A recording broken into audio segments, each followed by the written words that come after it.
চাঁদাবাজ মুক্ত বাংলাদেশ চাই, এই লক্ষ্যে কাজ করে যেতে হবে সকলকেই।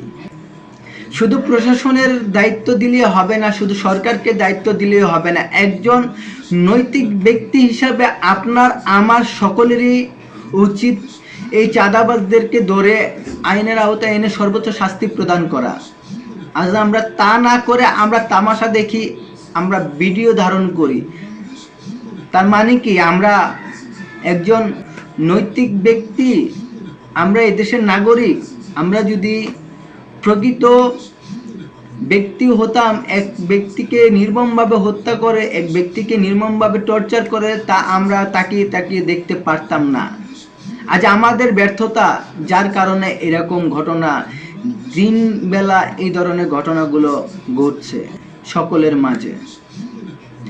আর প্রশাসনের দৃষ্টি আকর্ষণ করে একটি কথাই বলতে চাই, কে বা কাহারা কোন দল করে তা জেনে লাভ নেই।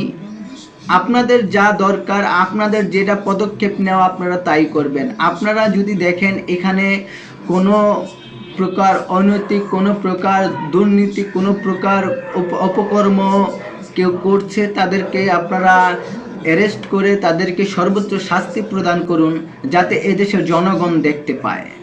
এই জনগণগুলো যখন দেখবে আপনাদের শাস্তি প্রদান করা, তারা নিজে থেকেই ঠিক হয়ে যাবে। কিন্তু আপনারা তা না করে আপনারা কি করছেন?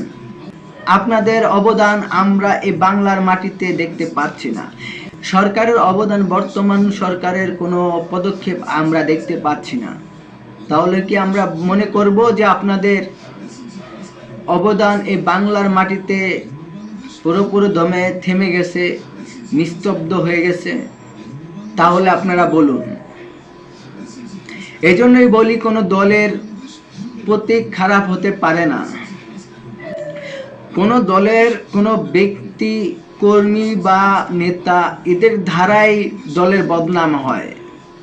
এদের অপকর্মের কারণে একটি দলের প্রতীকের বদনাম হয়। তাই আসুন আমরা স্বৈরাচার মুক্ত বাংলাদেশ গড়ি এবং এ দেশের জনগণের জন্য আমরা এগিয়ে চলি। যেখানে অন্যায় সেখানেই প্রতিবাদ, যেখানে অপকর্ম সেখানে আমরা হাত বাড়াবো। আমরা ইনশাল্লাহ এদেশকে জয়যুক্ত করে আমরা এই সোনার বাংলাদেশে আমরা ফুল ফুটাবো। এই স্বাধীন বাংলাদেশে আমাদের স্বাধীনভাবে বেঁচে থাকার জন্য লড়াই করে চলতে হবে। আমাদের বসে থাকলে চলবে না। যেখানে অন্যায় দেখবেন সেখানেই ছুটে যাবেন। আমাদের প্রশাসনের দৃষ্টি আকর্ষণ করে অবশেষে একটি কথা বলতে